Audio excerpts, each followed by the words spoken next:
We've been reading through John, and John now swiftly draws our gaze to this striking scene. Jesus, the King of Glory, marching toward Golgotha with his own cross upon his shoulders, the very tool of his execution. This contrasts with popular treatments of Christ's death, which often, if we are honest, it tempts always the audience to stir up emotions with lurid details of what Jesus experienced. I'm not saying that that is wrong, but John, neither the other gospels follow this approach when speaking about Jesus' crucifixion.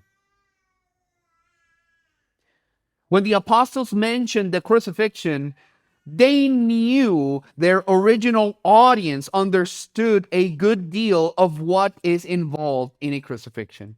Many of them having witnessed such dreadful spectacles already. So then why, if they're thinking of future generations, why did they not even wrote and describe those things?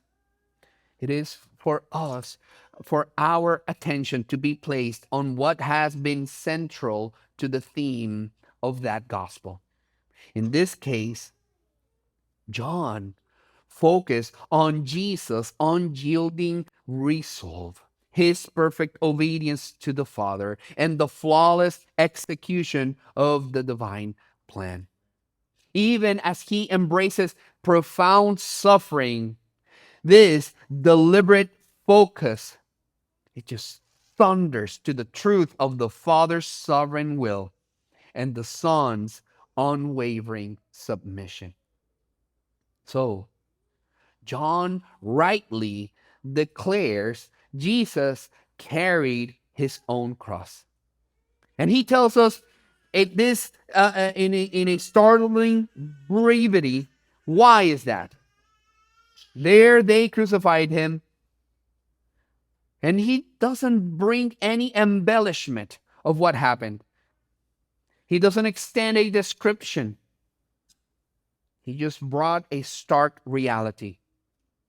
And the horror, if you've been long enough in church, you might be familiar for what it is. And the shame that we know universally and understand. Stripped, nailed, lifted between earth and sky, Jesus hangs between criminals, counted among transgressors. The center cross, the place of greatest shame, becomes the center of God's saving work. If you look closely to the irony of this passage, the world sees 3 crosses. Heaven sees 1 king. The crowd sees a defeated man. Scriptures sees the fulfillment of Isaiah's prophecy. Chapter 53, verse 12, numbered with the transgressors.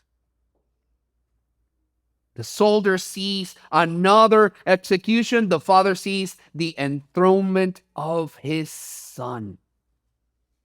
And there, in the middle, Jesus reigns. Not by crushing enemies with force, but by absorbing the wrath that the enemies deserved. All through his ministry, Jesus had been scoffed at for us be associated with sinners. Yet he replied, I came not to call the righteous, but to sinners. In Mark chapter 2. It was only appropriate for Jesus to be crucified between guilty malefactors. I love how Leon Morris writes about this. For the writers of the gospel, this was not an insult, but the expression of an important truth. Jesus came to save sinners. He died to save them. And the fact that on the cross he hung between people who were obviously grievous sinners graphically illustrated that truth. His death was a death on behalf of sinners. And his position when he died brought that out for those who had eyes to see. Pilate, immediately after that scene, intended as a mockery, but it became a proclamation. He writes in this inscription, Jesus of Nazareth, the King of Jews. He wrote that in Hebrew, because Hebrew, and Aramaic, because that was the language of God's written revelation. Latin was the language of power, and Greek was the language of wisdom. I love how Matthew Henry portrays what is communicating here. It says, in each of these languages, Christ is proclaimed King, in whom are hid all treasures of revelation, wisdom, and power. Pilate thinks that he is taunting a nation. God is announcing a kingdom to the world. Religious leaders protest when they see this, demanding that it may be changed. Not because it is offensive to Jesus, but because they do not want a king declared. They want a claim to be dismissed completely. They know that that will stay into history. And they don't want anyone remembering that he was a king. This also marked as an accusation for them, since the sign declared both the innocence of the man whom they had cruelly betrayed and their treason against God. That is why they wanted it edited. This man said, I am the King of the Jews. So with that addition, they would accuse Jesus of being a delirious man on his own claim. But Pilate responds with stubborn finality. What I have written, I have written. And in that, we see the providence of God. The king's title remains. The irony is just breathtaking. They think that they are mocking him, but they are proclaiming him. The cross becomes the throne from which the king rules. Beloved, I don't want you to miss this.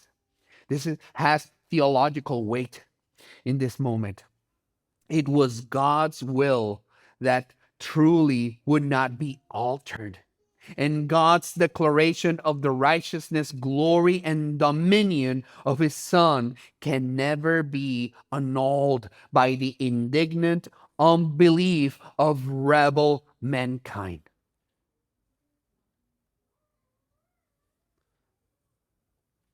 The true cause of Jesus' death? He died because he was king of God's covenant nation. And because only through his death could his beloved people be forgiven and enter into eternal life. Are you able to see the paradox here? The one most stripped of dignity is the one clothed in ultimate authority. The one lifted in shame is the one exalted in glory. The one mocked as king is the king indeed. The cross is not the interruption of Jesus' rule, it is the declaration of it. His authority is revealed through his obedience. That means that this is not just merely history for us. It is an invitation. Because the cross confronts every heart with a simple question. Will you bow to the King who reigns through grace? Will you trust the one who carries the burden you could not bear? The world crowned him in ridicule, but the Father crowned him in glory.